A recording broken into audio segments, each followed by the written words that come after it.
வணக்கம் நண்பர்களே. மீண்டும் ஸ்டெர்லைட் ஆலை நிர்வாகத்திற்கும் அந்த தூத்துக்குடி மக்கள் போராட்ட குழுவிற்கும் இடையே பேச்சுவார்த்தையில் ஈடுபட்டவர்களில் நானும் ஒருவன். அன்று இதனாலே மிக பலமாக எதிர்ப்புகளையும் சந்தித்தவன். ஃபேஸ்புக்கில் அவ்வளவு விளக்கங்களை கொடுத்தேன். நான் யாருக்கும் ஆதரவாக செயல்படணும்னு நினைக்கல. ஆனால் அதே சமயத்தில் ஒரு பெரும் நிறுவனம் மூடுவது அத்தனை நல்லதில்லைன்னு சொல்லி நம்ம யூடியூப்லேயும் நிறைய இது போட்டிருந்தேன். இப்போ மீண்டும் ஸ்டெர்லைட் எந்த மக்கள் எதிர்த்தார்களோ அதே மக்கள் ஆதரிக்கிறார்கள்.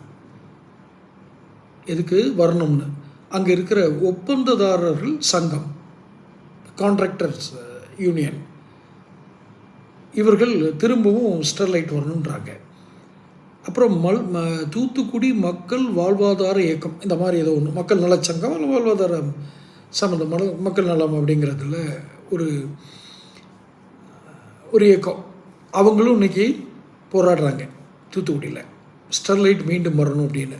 ஸ்டெர்லைட் மீண்டும் எதுவும் ஊதுபத்தி வியாபாரம் பண்ண போகிறாங்களா, இல்லை ஊதுபத்தி தயாரிக்கிற தொழிற்சாலை அமைக்க போகிறாங்களா, இல்லை சாம்பிராணி புகை வரக்கூடிய இது அமைக்க போகிறாங்களா?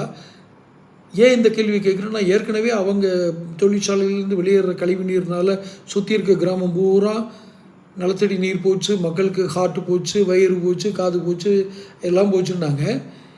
அந்த காற்றுல கலக்கிறதுனால எங்களுக்கு நுரையீரல் பாதிப்பு வருதுன்னு சொன்னாங்க. இப்போ சாம்பிராணி தயாரிக்க போகிறாங்களா இல்லை ஊதுபத்தி தயாரிக்க போகிறாங்களா எனக்கு தெரில. ஸ்டெர்லைட் நிறுவனம் எதுக்காக அந்த இது எடுக்கிறாங்கன்னு எனக்கு புரியலை. ஃபஸ்ட்டு விஷயம். ரெண்டாவது விஷயம், ஒப்பந்ததாரர்கள் போராடுறாங்க. தூத்துக்குடி மக்கள் வாழ்வாதார இயக்கமாக நல்ல உரிமை சங்கம் இதெல்லாம் போராடுறாங்க. இன்றைக்கி ரொம்ப பெரிய போராட்டம்லாம் நடந்ததாக இன்றைக்கி இப்போ நான் பேசிகிட்டு இருக்கிற டிசம்பர் 12 மீண்டும் இது வர்றதில் வேறு ஏதோ ஒரு நோக்கம் இருக்குன்னு தான் எனக்கு தோணுது. இது அரசியல் கட்சிகளுடைய ஆதரவு இல்லாமல் வர முடியாது. எந்த அரசியல் கட்சி ஆதரவு கொடுத்தது? புதுசாக ஆரம்பித்தவங்களா, இல்லை ஏற்கனவே ஆண்டு அனுபவித்தவங்களா, இல்லை ஆண்டுட்டு இருக்கவங்களா? யார் இந்த ஸ்டெர்லைட்டுக்கு ஆதரவு கொடுத்தது? ஸ்டெர்லைட் திரும்ப வர்றதுக்கு.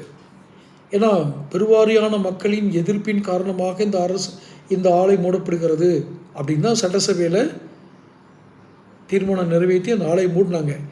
இப்போ பெருவாரியான மக்களின் ஆதரவின் அடிப்படையில் அந்த ஆலை திறக்கப்படுகிறதுன்னு சொல்லுவாங்களா? எப்படி? பேன் ஸ்டெர்லைட்டுங்கிறது எல்லாம் மறந்து போச்சா? 13 பேருடைய ஆன்மா இன்னும் காத்திருக்கிறதா? தொடர்ந்து பேசுவோம். சேனலை சப்ஸ்கிரைப்